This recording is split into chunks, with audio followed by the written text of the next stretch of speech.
some fun. It's time for the Ship's Gonna Happen podcast. Here with a load of laughs, info, and fun, it's TonyB, DavidB, and Timmy D. Before I go alone. Don't ask me this and one more song. It ain't too costly, no, I ain't too cheap, so just relax. I'm on my knees.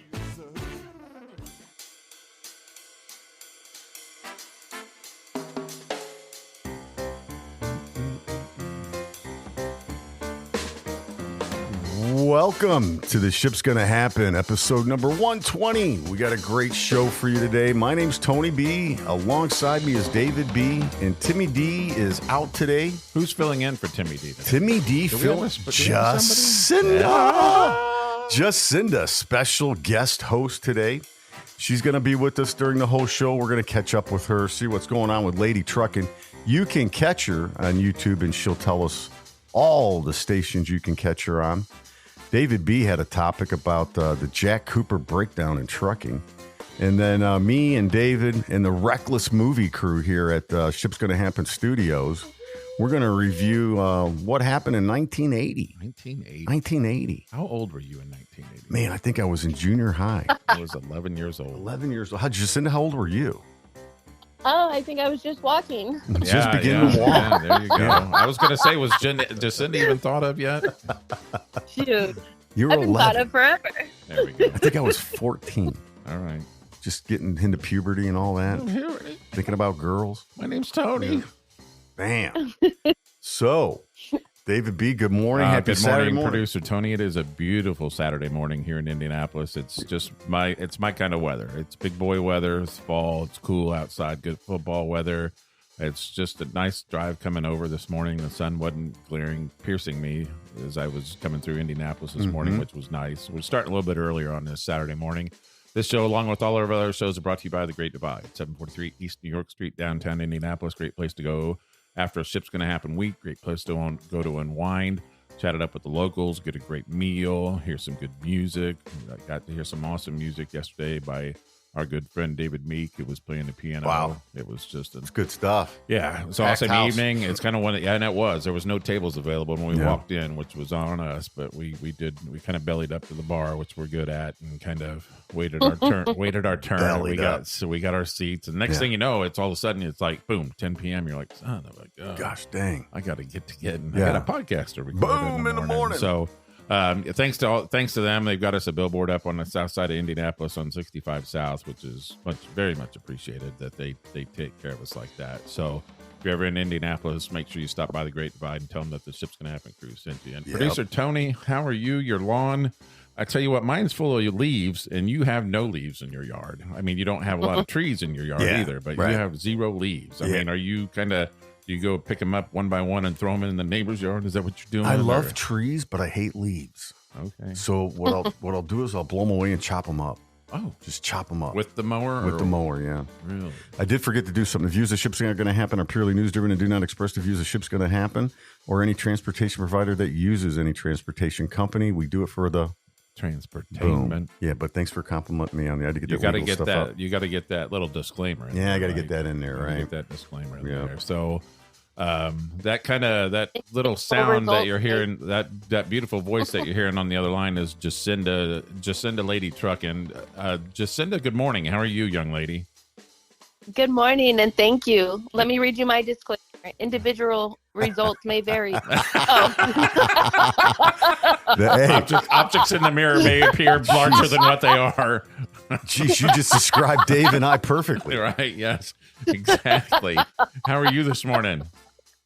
Good morning, and thank you always for having me on. I am always honored to be a part of your show. It's so good to hear your voice. Yeah. So I'm just going to kind of jump into that. We're going to kind of jump around a little bit this morning, Jacinda. But one of the things that I noticed, and I apologize if we didn't really compliment you or push you on with social media, is that you're recently involved in some sort of, is it a women's health thing or something where people voted for you to be part of something? Can you fill us in a little bit about that? Oh, thank you so much for bringing that up. Yes, I made it into a contest called Fab Over 40. Wow. I know I was one in 1980. Don't you have to be over 40? I'm joking. Yeah, I turned I'm 44 joking. this year. We thought you were 29 again. Yeah. So that's how I feel. Right. I can't tell you how I look. But I was just honored to make the contest. I've made the top 40, the top 20. Now I'm in the top 10 in my group.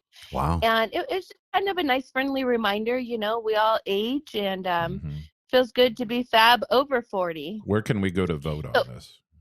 The website is fabover40.com. Okay. I've shared a link through, a few of my platforms for the past few weeks. It's been going on for a few weeks. It's like top 20, top 10. It'll probably top 5. So it feels a little extended. So I try not to bug about it. Right. But I'm just honored to be a part of it. There's some great perks on the other side. And mostly just, representing women over 40 is what it's about. Right. We don't run out of style. We can be revamped like, older cars. So you don't have to put it away. Right. What's the name of the website again?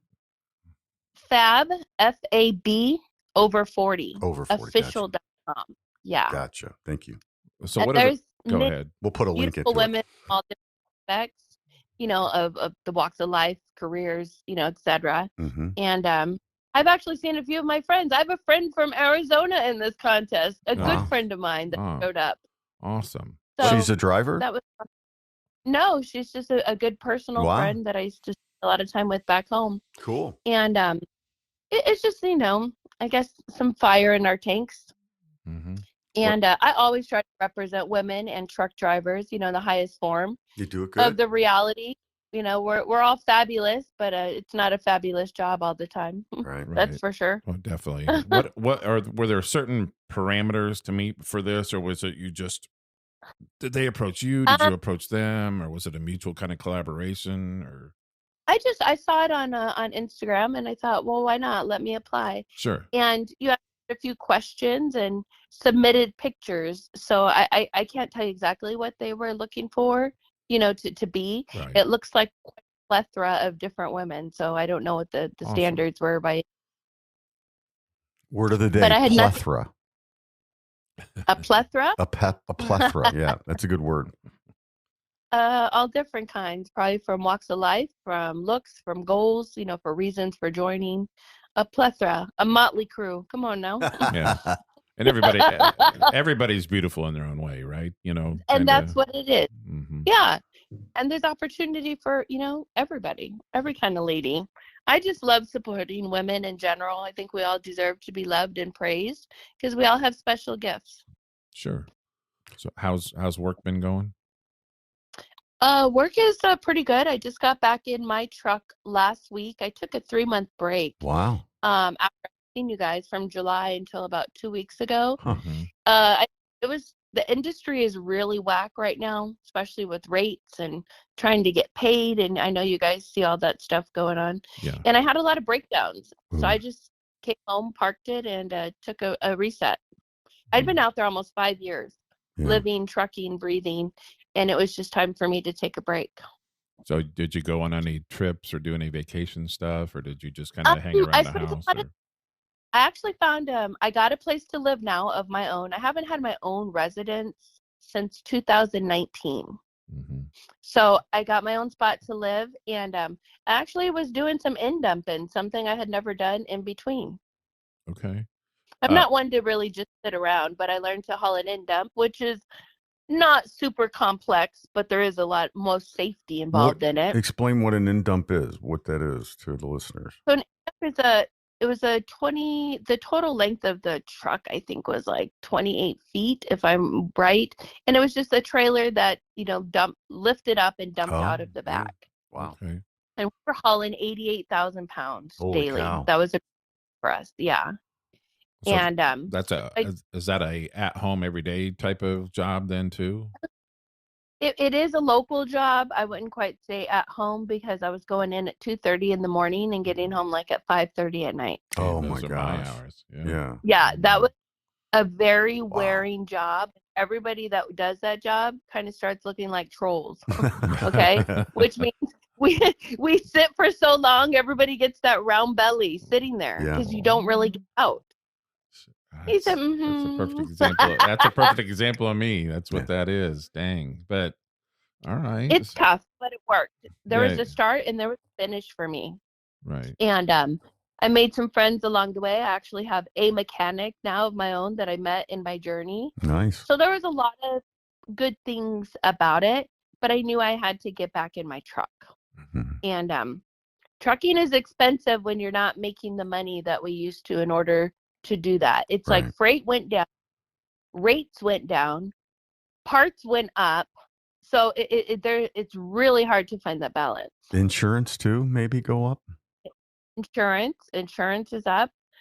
I don't work independently. I've always leased on to someone because of those reasons. Yeah.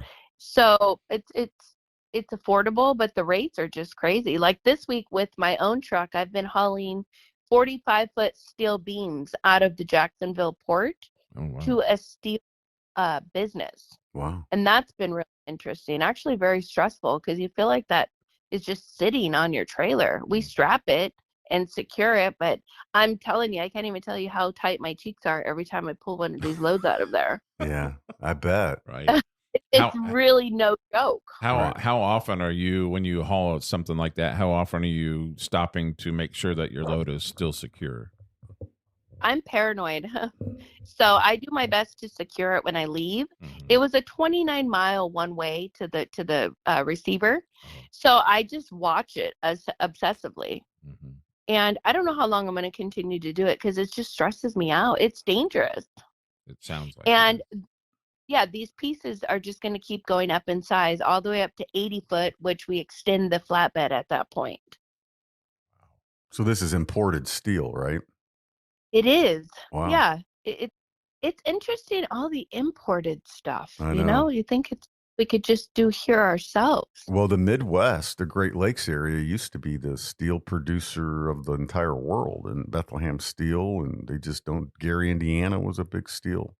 We just don't do it anymore. We don't want to pay people the big money. And that's what it is. I look because I go in and out of the port all week, and there's just so much movement.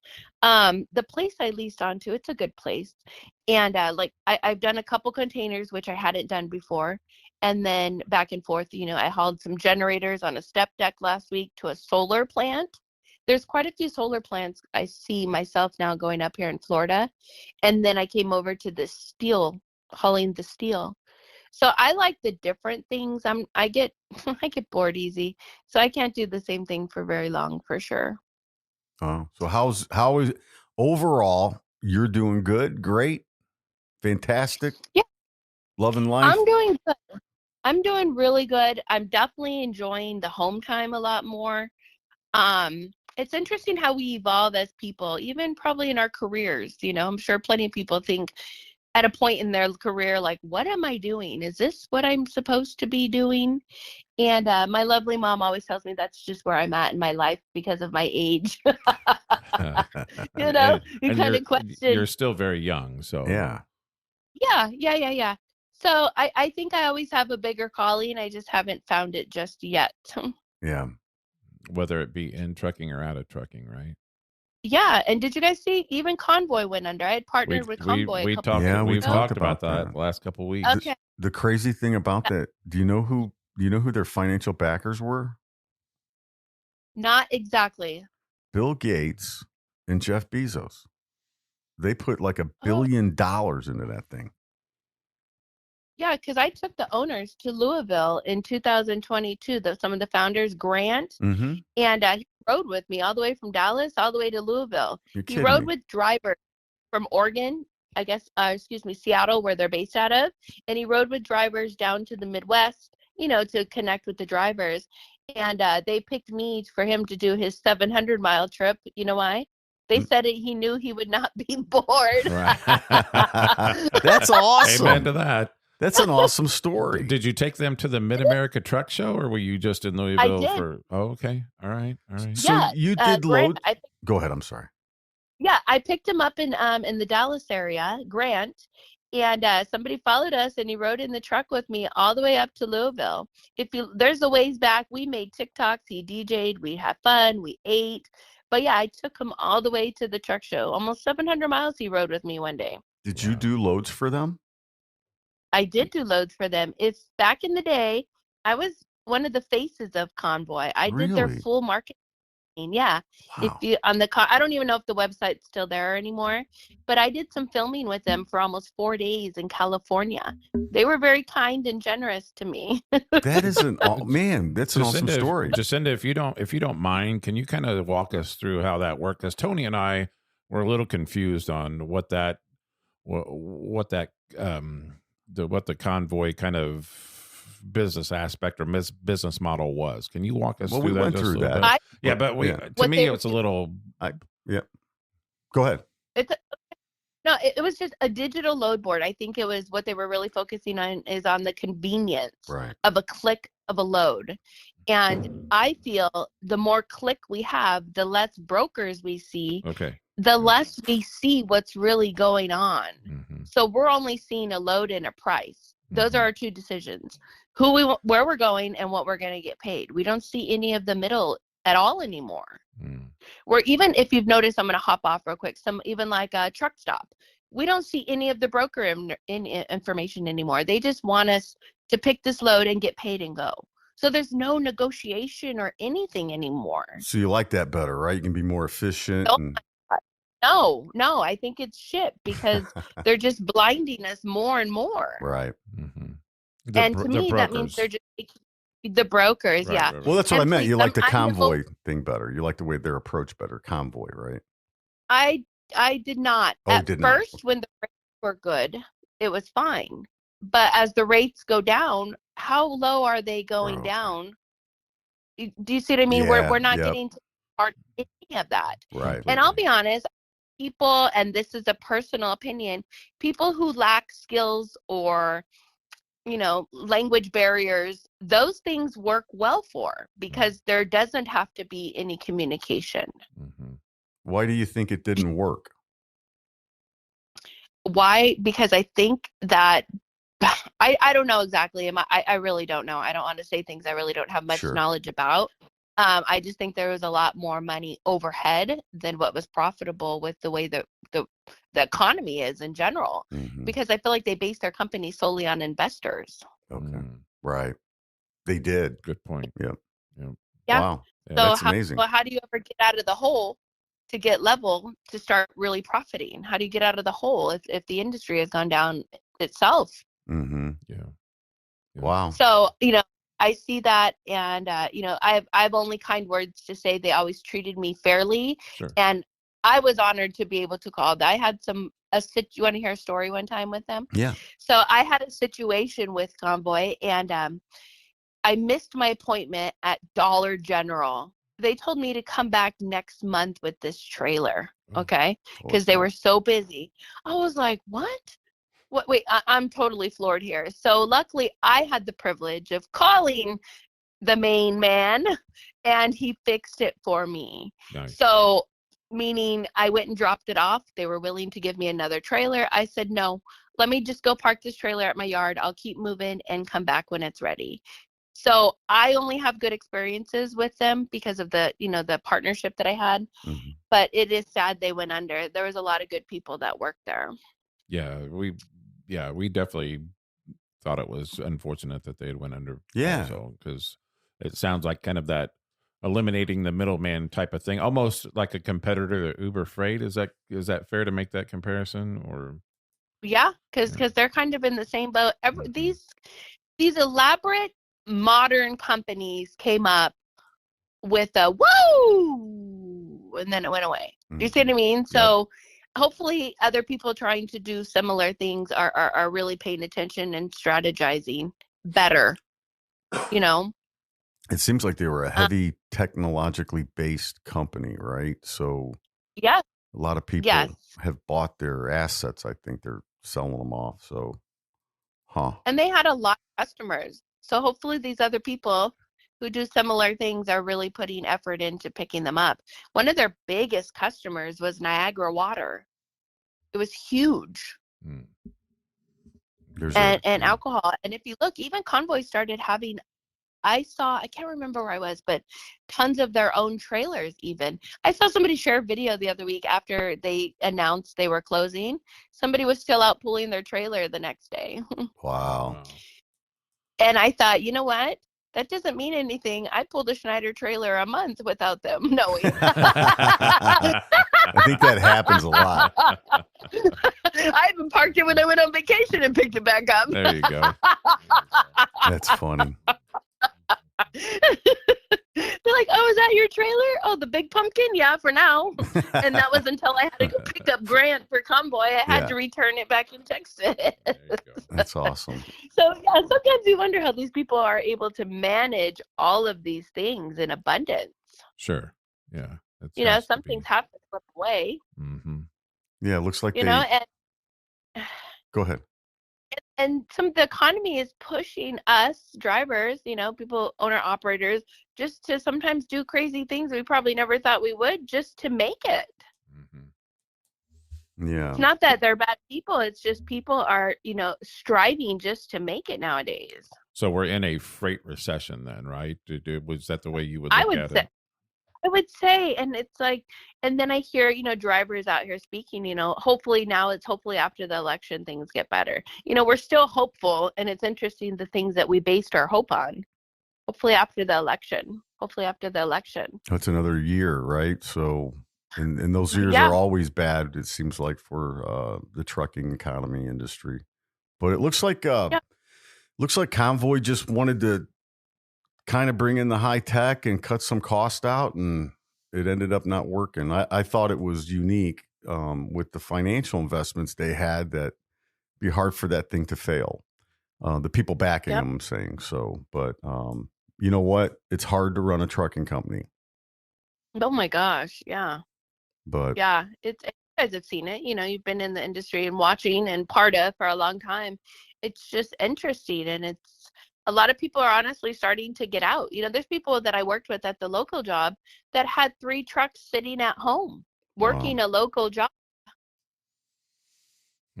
So those are kind of interesting stories. My friend Juan Carlos, he had 3 trucks sitting at home that he wasn't really profiting from. And Florida is a hard state to run. Don't get me wrong. If you stay in Florida, it's not bad. But if you're trying to leave, it's horrible.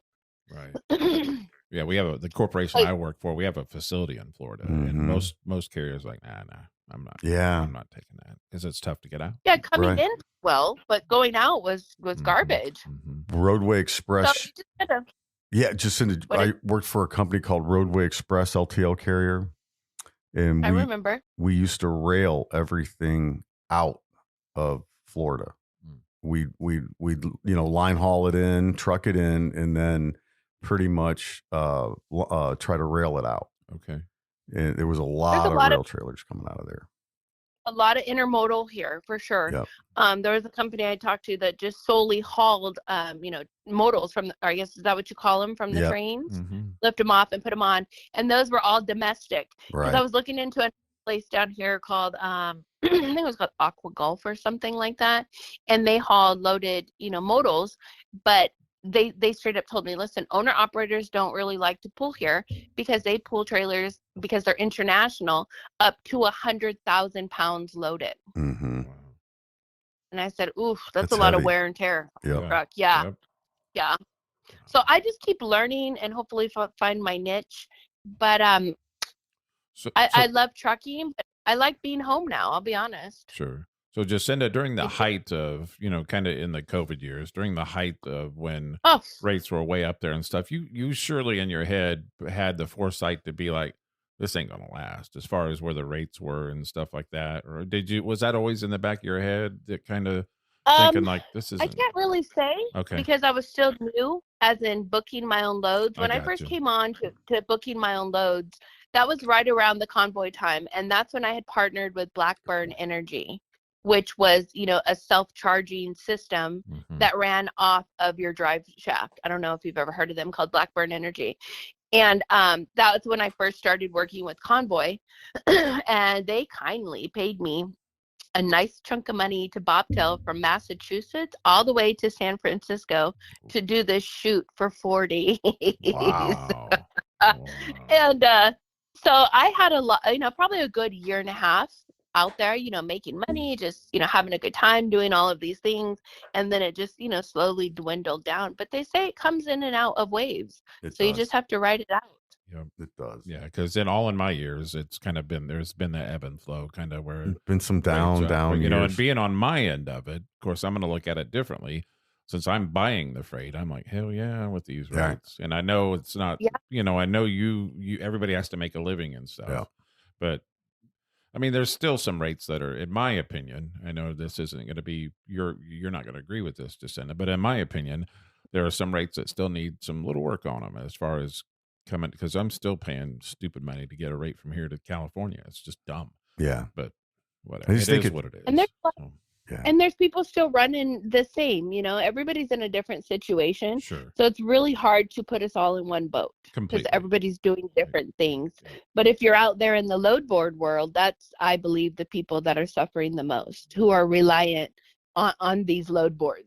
I think the biggest thing is really establishing your own customers, consistent freight. So Yeah. one of the things, and I'm going to run this idea past you, Jacinda. One of the ideas that I have for next year's Mid-America Truck Show is I would like to get a booth and sit at a booth with an actual broker and have eyes on the prize with drivers being there, with the broker working his end of it, and then you guys providing feedback where you see that what's going on, and then the drivers can say, you know, give their input, and then the broker can also be like, well, but here's how we do things, or whatever. Does that make sense to you? Do you think that would be well received, or you think that maybe not? A necessarily broker the might best not way? make it out alive.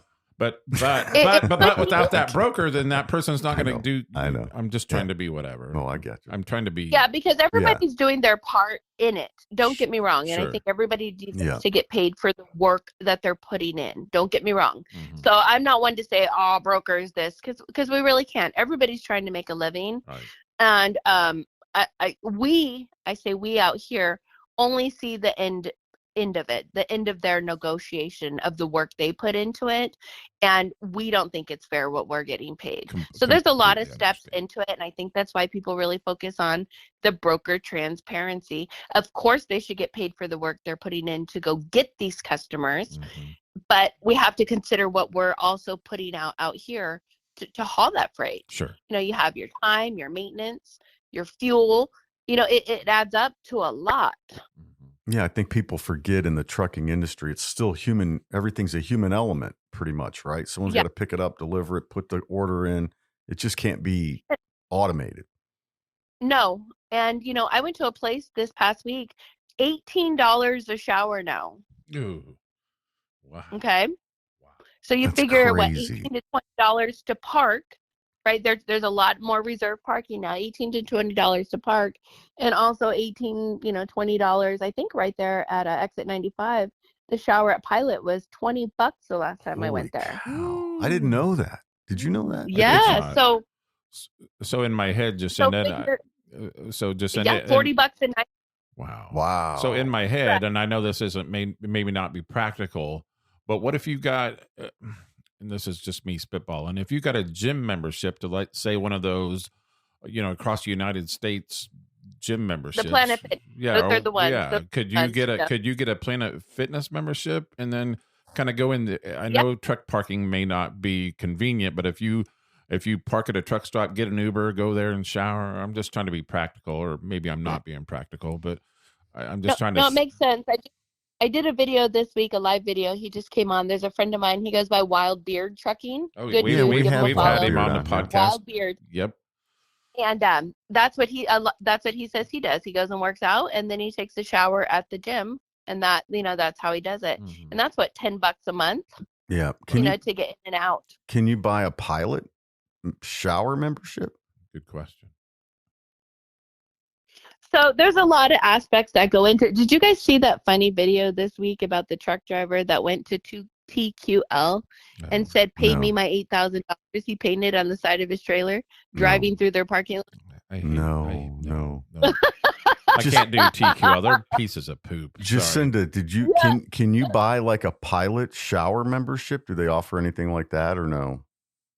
I haven't seen anything like that. There are fuel points that we can, redeem for shower, Okay. but you have to fuel there, Right. a lot of the time in order Understood. to do that.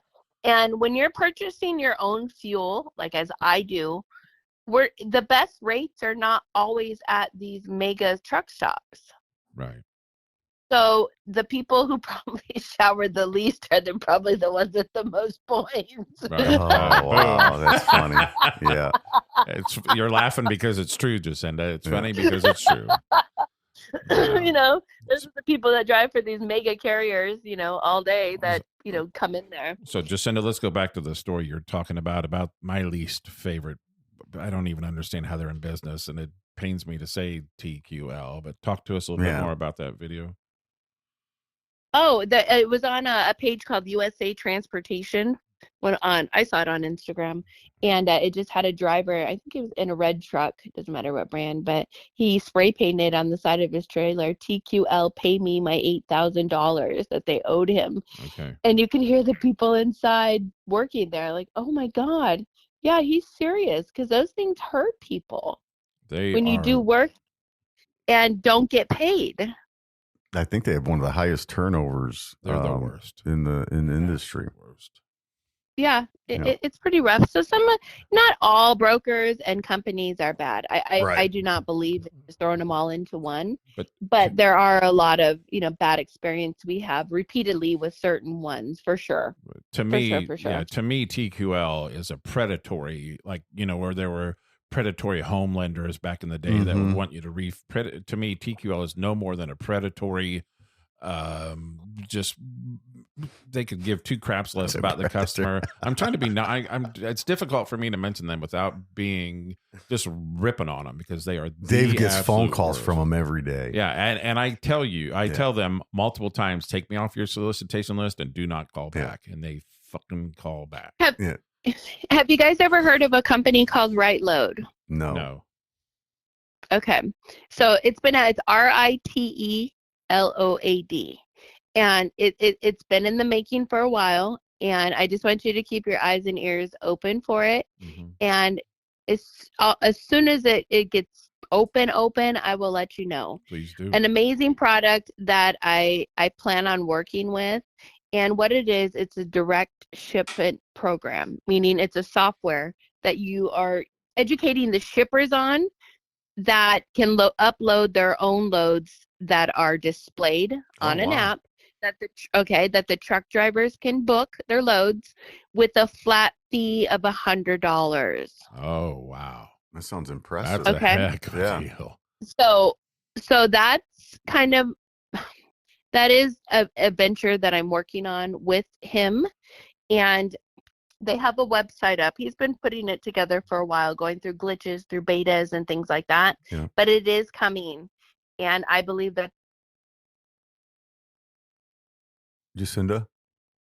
Mm-hmm. Oh, we lost. We thought we lost you. Lost your last sentence. Oh, it's okay. Last sentence there. It's okay. That's what we're working towards right now is, you know, just because the shippers have the ability to set up they have their own logistics system, right? There's a way that they have their shipments in their system that need to go out, correct? Yep. Yes. Through ARPs and all sorts of stuff. Yeah. Yeah. And you guys know that. So if you could involve this system where you could enter it manually or have it just set up to your shipments, when you type them in, it shows what you have going out. The drivers can book it, and there's a flat fee for the driver of $100. There's no percentage anymore.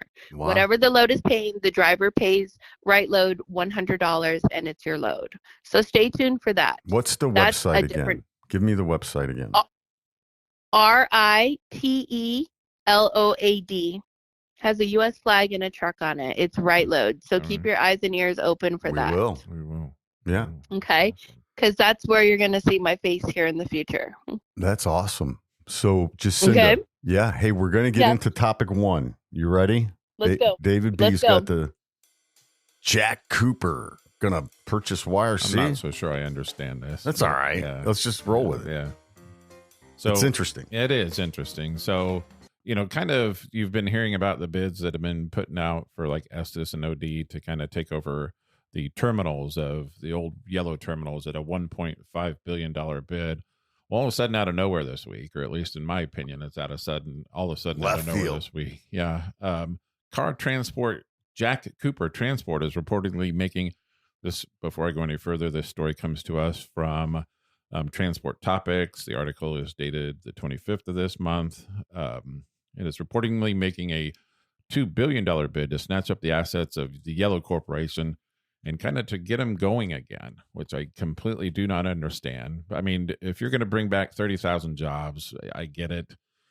But it almost seems like it's too late for that, I mean, on my end of it, why would I even remotely consider giving my freight back to Yellow? And we did a substantial amount of business with Yellow. You did business with them forever, for a long time. Yeah. And we talked about this before they closed, where I kind of went on a profanity laced kind of tirade before they closed, like F them, because they didn't give two craps about not only their employees, but about their customers. Right. And the way you unwinded your business, why in the F would I come back and give you even a stitch of business? Yeah. And so Jack Cooper Transport, their big customers are the automotive, Ford, GMC, and Stellantis.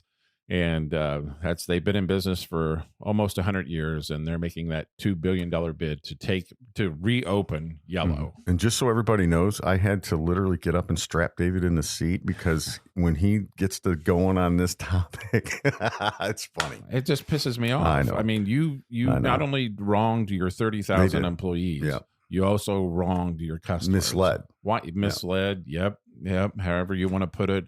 Why in the F would anybody go back or would continue to give them business again? While there'll never be another Yellow, as far as the way, in my opinion, this is just my opinion, Yellow treated me, as far as, the way really I like good. to be treated, extremely well. Yeah. But they just didn't handle it well at the end.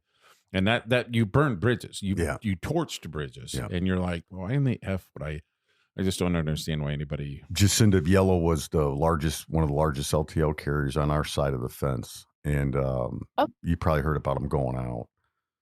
Yeah. They were And what about the customers scrambling to cover their freight now? Why would they go back after they just worked so hard to find new carrying? I know. Right. And it's the thing is that interests me about that article, though, is, I mean, I don't know the legalities and what all the rules and regulations would be, but I would assume if you did that, you would be liable for their pensions. You'd be liable for the union. That article does state that they would come back as a union carrier, which I kind of don't understand either. Yeah.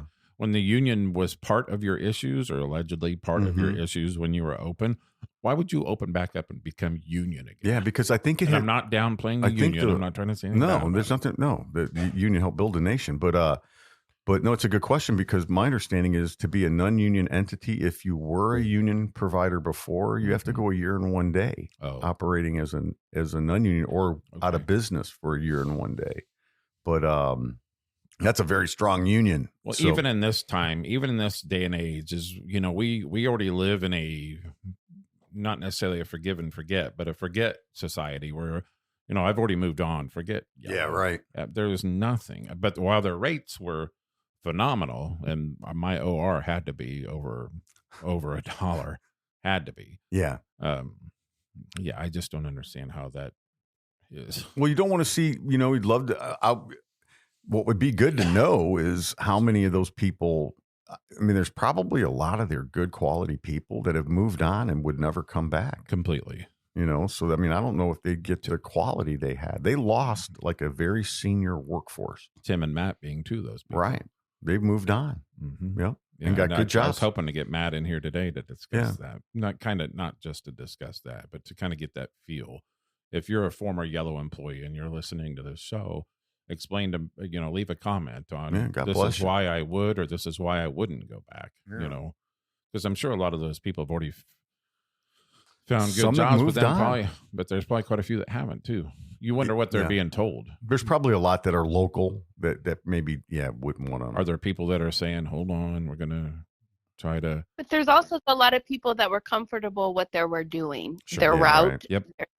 I mean, a lot of people like schedule, like redundancy. Sure. And so, those are the people that might. That's all they know. Would that business be there? Good point. Would that business be there though? No, you're going to have to slash prices to probably get it and earn people's trust. And then people are like yourself are going to be like, well, no matter how bad you slash the price, If you go back to hypothetically, if you bring my tariff from 10 years ago back up, and that's what you give me, but how are you going to make? But how are you going to make money off of that? How are you going to make money off? No, of that? I know, they won't. It's just you're going to move a skid to Illinois for $60. Seems like that Jack Cooper should have stepped in before it went out, way before this. Yeah, and I don't know, man. They're still going to pay the loan back too, right? In the article, $700 million. But they want to push that back to. They want to. So it comes due next September, and they want to push it back. They want to push it back to 2026. And there's bipartisan. Of course, politics have to get involved, and there's bipartisan election year. Yeah, there's bipartisan support for something like this, but I just don't understand it. Yeah, that part even doesn't make sense because they had a chance to save it. And now they're willing to restart it back up. I mean, it's like politicians. It's silly. I mean, look how bad too that the union torched them, and the union's now willing to work with them over. Right. It's just something I just don't understand at all. If they came back, they just have to be a union company, ran by the union, managed by the union. They would just have to do it that kind of like how Ford does it in the factories and I'm all for people. Allison's. I'm all for people getting, like Jacinda said, doing their job every day and having that routine and all. I'm all for 30,000 employees getting a job back. I just don't understand how it would work. Why somebody would be like, oh, sure, just let me turn $1.5 million worth of freight back onto you. Well, and go get all those terminals back. And if you couldn't operate before with $5 billion, what's $5 billion going to do you now? Yeah, I mean, I guess your cost is zero right now. Well, actually, probably have a little bit of cost right now that there's, dwindling their money down by trying to get out of the bankruptcy, right? Where they spent money. Yeah, they spent money. I know. Never really cared. I think union is good if you're in it. But for example, when I was at the port this weekend, I said, hey, where's the other loader? Oh, he worked a minute over, so he's taking an extra minute on his break. I said, oh my gosh. Oh, right. Yeah. Literally. Yeah. One time, Jacinda, I was working at Roadway. They were union, and the union was on lunch break. And there was a piece of a pallet busted up all over the dock. So they were in the lunchroom, pretty big lunchroom.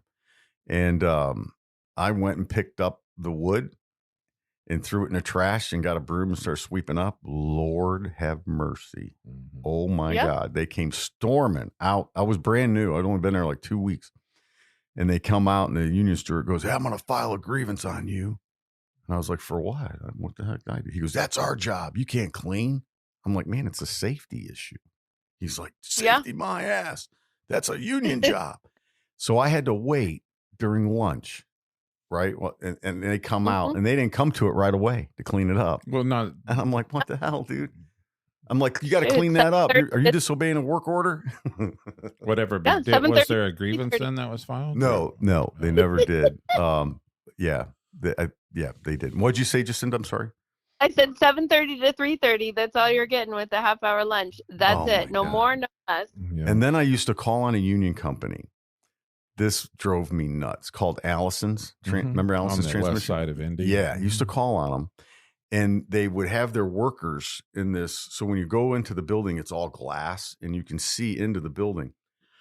And there was a gentleman sitting by the door. And so I'm like knocking on the door. He would not get up. So then finally, like 5 minutes later, someone comes to the door and opens it. And I go in and I'm like, why wouldn't that guy open the door for me? And they go, he's a union worker. He's supervising the employees and he sits by the door. He's supervising somebody opening the door? Yeah. Bullshit. And I'm like, what? How much does this guy get paid? Wow. And he was like $28 an hour. That's why your vehicles cost. I was like, what the hell? But yeah, good luck, Jack Cooper. Oh, poop. Topic number 2. This is going to be fun. Oh, that's not 80s type stuff. Oh, that's all right. All right. So David B and Jacinda. Jacinda was just starting to walk in 1980. David was 11. Yeah. All right. Yeah, I was. So this is coming from the Reckless Club, which is me and David. Yes. The Reckless Club portion of the podcast. Yeah. We're gonna take a look at 1980 in the movies that were number one in 1980. And Can I then, guess? Or Yeah, we'll guess. We'll have you guys guess. And then I'm not good at movies. Well, here's the unique thing. The top movies box office, and then what if you went today going back and looking at 1980, what's the most rented movies from 1980? Really? You're going to be surprised. All right. So, number one movie in 1980, David, could you guess it? Urban Cowboy? No. No. See, David's always good at the music. David can I'm guess terrible at any. movies. That's all right. That's all right. Absolutely terrible. Jacinda, any guess? When you were a The young only 80s 1980. our man Tootsie. Okay, I don't know. No, What- okay. What was your Tootsie? Is that what was your guess? Is that what you said? Yeah. Okay. That's a fair. good guess. That's fair. David, good guess. Star Wars. Oh, The Empire Strikes Back. okay. I say stripes. Strike You're back. fine. Was Is number that- one. So, okay, go ahead. Number two, working 9 to 5. All right. Right. All right. Stir Crazy was number 3. I'll be darned. Kramer versus Kramer was number 4. Hmm. And then the shocker to me, I thought this movie was horrible. Any Which Way You Can with Clint Eastwood. Any Which Way But Loose or any? No, that came later, I think. Oh, Yeah. okay. I Um, don't think I've seen any of those. Private Benjamin, Okay. That Coal was- Miner's Daughter. I know you saw this one, and Jacinda's probably seen this one too. She might work for Smokey and the Bandit right now. Oh, Smokey and the Bandit Part 2. Okay. Yeah. Jeez. Oh. Number 9. Part 2. Yeah. In 1980. 1980. Number 9, Blues Brothers. Okay. Oh, that's Number 10, Ordinary People. You are making me feel Old? even older than what I am. I know. Now, so you know the top 10. So here's what's weird. So now if you go back and so IMDb has the like what's most popular today from that generation from 1980, The Shining, Okay. Friday the 13th. So that horror movie. Yeah, Airplane, The Fog. I mean, Raging Bull. The David, I know you saw this one. The Blue Lagoon. I did not. Damn, you didn't see that? So Brooke Shields. Brooke Shields, you knew that though. I did know that. Empire Strikes Back today would be the 8th most rented watched movie from that 1980. So it's just weird. Please be Caddyshack. kind. What's that? Please be kind. Please be kind and rewind. Okay. Boom. Yeah. Oh, Wow. Please be kind and rewind. I like that. Wow. Well done. Yeah, the Blues Brothers was number 12. The Elephant Man was in there. So it's just interesting. 1980, the largest trucking company, Consolidated Freightways. Oh, CF. I was gonna say yellow or Roadway was number 1 and lost and went to number 3 that year Hmm. because of deregulation. 1980. Yeah. So the top 3 carriers in 1980 were Consolidated Freightways, Yellow, and then Roadway. I still remember the day CF went out of business. I know we're not talking about that. I do too. now, but I remember that day. That was a big one. So here's some fun facts from 1980. Who was president in 1980? Jimmy Carter was Carter. coming out of it. Peanut right? farmer, yep. And then Ronald Reagan was taking over. Coming in, yep. Mhm, mhm. So here's a shocker, because this reminds me, that what we're in right now kind of reminds me of 1980. The U.S. entered the biggest economic downturn since the Great Depression. The prime rate mortgage rates were 21% to buy a house.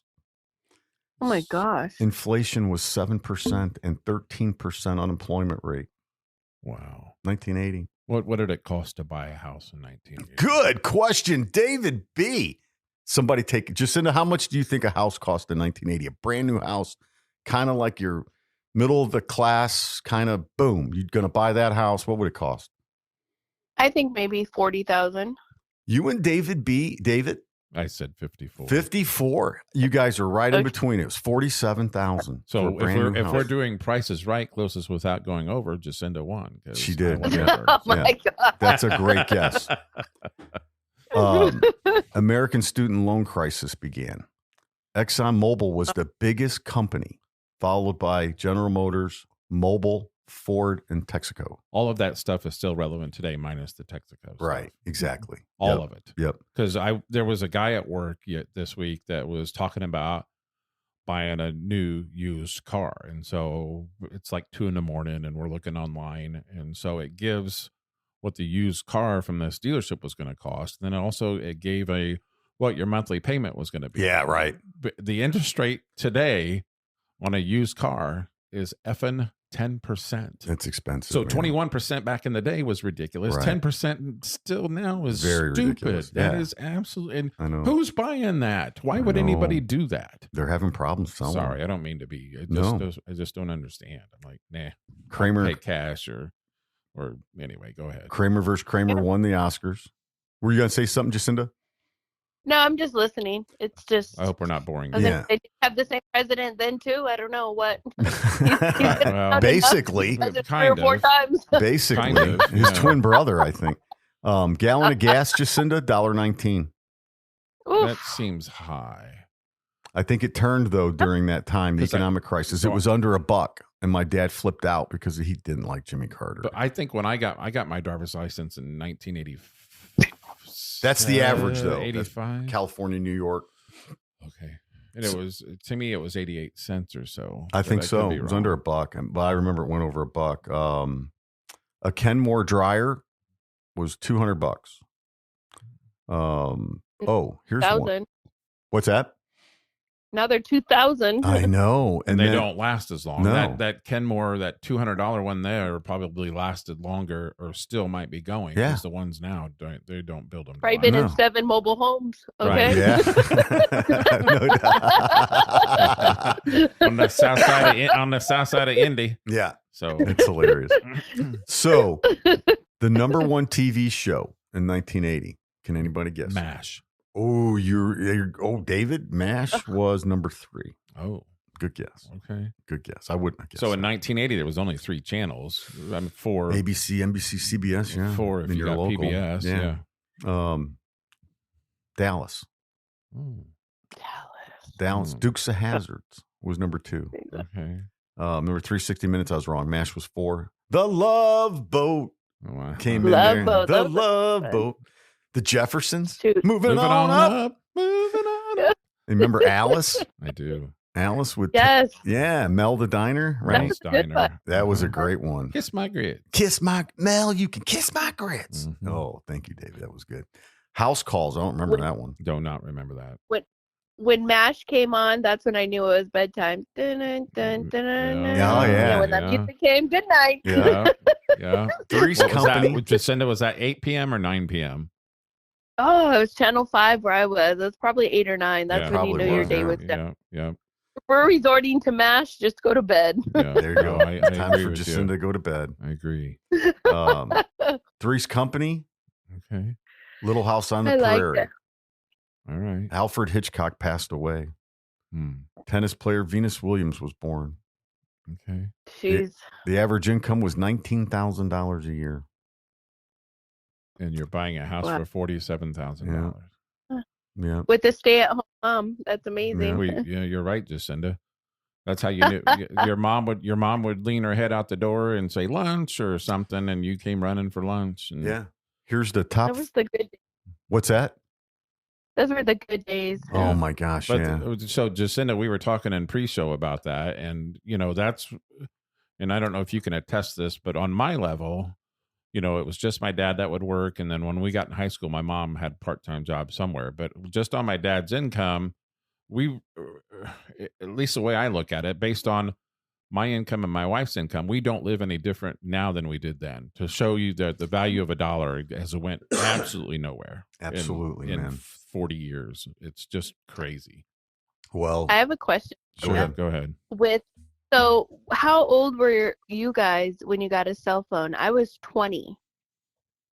How old were you and what year did you get a cell phone? I think mine came in like 2000. Right. So I'm going to preface this answer by Tony and I were already like way into adulthood when cell phones came out. So Okay. we were in our 20s probably, right? I'm Well, going to guess. the first time Or 30. first Was time that I ever- 30? first time I ever saw a cell phone was I was in the military and I was 19 years old. So my dad worked for Yeah. dad worked for GTE, which is now Verizon. So You my probably dad saw 'em. always, Yeah. even when we were little, my dad had a car, quote unquote car phone.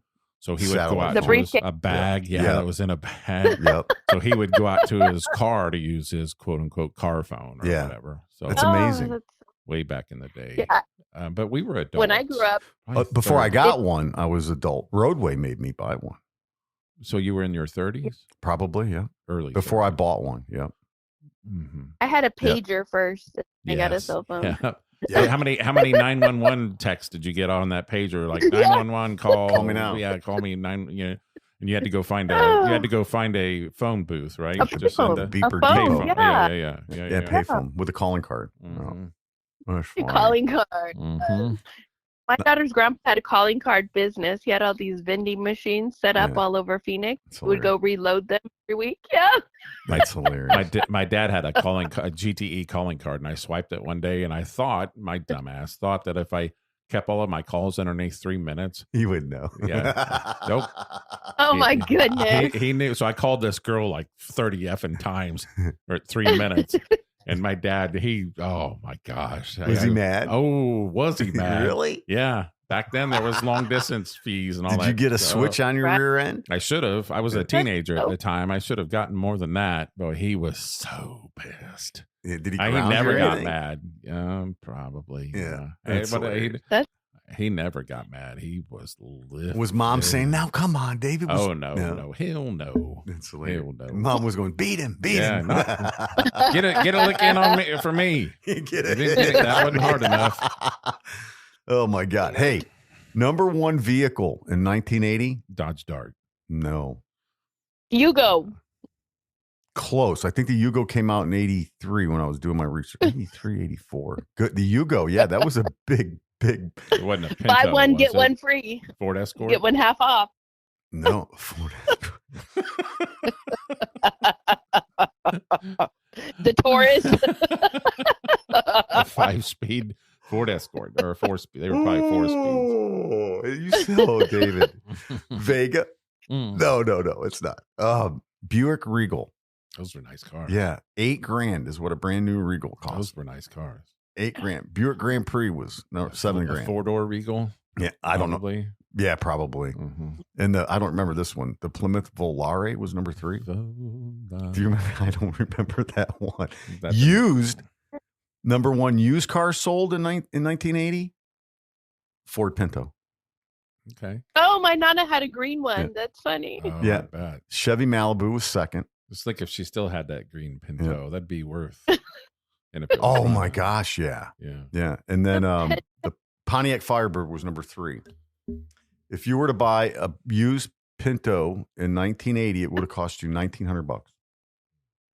My mom had that white Firebird with the Firebird on the hood. It was white with Oh gold trim. yeah, those were badass. The white leather seat with the 8-track. Yeah. Oh, yeah. Yeah. Man. Just think if you had that today. it'd Oh be worth my some God. Yeah. Yeah. Have it in mint condition. I get Oh wow. That's- Wouldn't it be fun to get in one of those that. and It would drive? be. It would be. Yeah. Where do I plug And my dad drove a Sprint. Oh yeah. Drove a what? A Sprint. A Sprint. Hmm. A Chevy Sprint. and it Oh looked yeah. I remember those. oh, That was Like, Chevy's it answer had- to it the was a- Pinto. Yeah.